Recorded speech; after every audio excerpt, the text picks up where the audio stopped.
செல்வாக்கா சொல்வாக்கா? இது இயேசு கிறிஸ்துவுக்குள் பிரியமான என் சகோதர சகோதரிகளே, இந்த மாதத்தின் முதல் நாளிலே இந்த நிமிட நற்செய்திக்கு இயேசுவின் நாமத்தில் நான் உங்களை அன்போடு அழைக்கிறேன். செல்வாக்கா சொல்வாக்கா? செல்வாக்கு மனிதனிடம் உருவாகக்கூடியது, சொல்வாக்கு கடவுள்கிட்டேருந்து வரக்கூடியது. செல்வாக்கு உலகத்துக்குரியது, சொல்வாக்கு உன்னதத்துக்குரியது.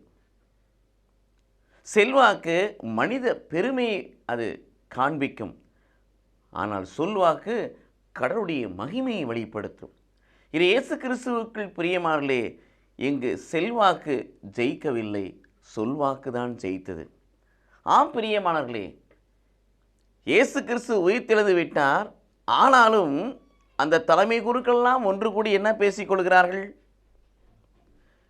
நாங்கள் தூங்கிக் கொண்டிருந்த போது, படைவீரர்கள் தூங்கிக் கொண்டிருந்த போது, இயேசுவின் உடலை இரவில் வந்து அந்த சிறுகள் எடுத்துக்கொண்டு போய்விட்டால் என்று சொல்லுங்கள் என்று சொன்னார்கள்.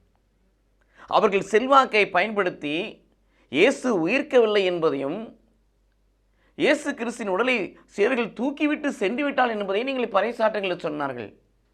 ஆனால் அது ஒரு முகப்புக்குள் தான் அது சுற்றி கொண்டிருந்த செய்தி. ஆனால் சொல்வாக்கு, கடவுளுடைய வாக்கு, இறை வாக்கு என்ன சொல்லுகிறது பார்க்கிறோம் பிரியமானவர்களே. அஞ்சாதீர்கள், போய் சகோதரர்கள் மத்தியிலே சொல்லுங்க, கலிலேயாவுக்கு போகுமாறு சொல்லுங்கள் சொல்லி இயேசு கிறிஸ்து தான் உயிர்த்ததை தன் சீடர்கள் சொல்லி எல்லா சொல்லுங்கள் சொல்லுகிறார். அந்த உயிர்ப்பின் செய்தி, அன்று அறிவித்த செய்தி, அந்த சொல்வாக்கு இன்று உலகம் முழுவதும் பரவியிருக்கிறது.